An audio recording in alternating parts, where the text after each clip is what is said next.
Malayalam big boss 7-ലെ ഈ ആഴ്ചത്തെ eviction വളരെ നിർണായകമായിരിക്കും. ഇപ്പോൾ ഹൗസിൽ മൊത്തം 21 പേരുണ്ട്. ആദില, നൂറ എന്നിവരെ രണ്ടാക്കിയ ശേഷമുള്ള ആദ്യത്തെ എവിക്ഷൻ കൂടിയാണിത്. രണ്ടുപേർക്ക് നല്ല പ്രേക്ഷക പിന്തുണയുണ്ട്. അതുകൊണ്ട് ഇവരെന്തായാലും ഈ ആഴ്ച സേഫ് ആയിരിക്കും. പിന്നീടുള്ളത് അനുമോളാണ്. അനുമോളും നല്ല പ്രേക്ഷക പിന്തുണയുള്ളൊരു മത്സരാർത്ഥിയാണ്. ഹൗസിലെ മറ്റ് കണ്ടസ്റ്റൻസിൻ്റെ ബുള്ളിങ് കാരണം നല്ലൊരു ജനപ്രീതി നേടിയെടുക്കാൻ അനുമോൾക്കായിട്ടുണ്ട്. അതുകൊണ്ട് അനുമോളും ഈ ആഴ്ചയെ സേഫ് ആയിരിക്കും. ഗിസേൽ നോർത്ത് ഇന്ത്യൻ ആണെങ്കിലും വേറൊരു ബിഗ് ബോസിൽ പാർട്ടിസിപ്പേറ്റ് ചെയ്തിട്ടുണ്ടെങ്കിലും വളരെ നന്നായിട്ട് തന്നെയാണ് മലയാളം ബിഗ് ബോസിലും പ്രേക്ഷക പിന്തുണ നേടി മുന്നോട്ട് പോകുന്നത്. ഒരുപാട് ഫാൻസ് ജിസേലിനുമുണ്ട്. ജിസേലും അതുകൊണ്ട് ഈ ആഴ്ച സേഫ് ആയിരിക്കും. പിന്നെ ഷാനവാസ് നല്ലൊരു പ്ലെയറാണ്. ഒരുപാട് പേര് ഷാനവാസിനെ ഇഷ്ടപ്പെടുന്നവരുണ്ട്. ഷാനവാസിൻ്റെ ഗ്യാങ്ങിനെതിരായിട്ടുള്ള പ്രവർത്തനമൊക്കെ എല്ലാവർക്കും ഇഷ്ടമാണ്.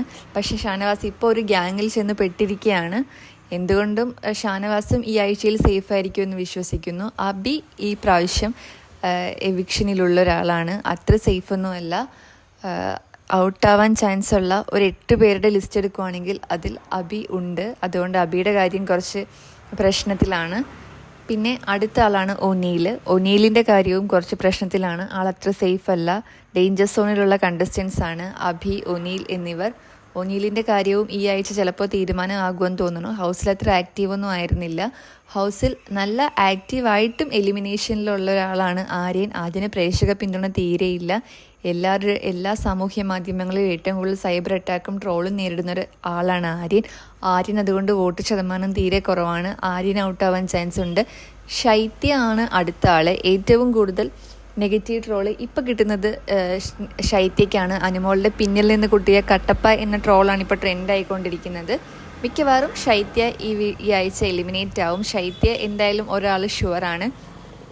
അധികം സ്ക്രീൻ സ്പേസ് ഇല്ലാതെ വീട്ടിൽ കറങ്ങിത്തിരിഞ്ഞ് നടക്കുന്ന ഒരാളാണ് ബിന്നി. എല്ലാത്തിൻ്റെ ഇടയിൽ കയറി ഇരുന്നാണ് ബിന്നി സ്ക്രീൻ സ്പേസ് ഒപ്പിക്കുന്നത്.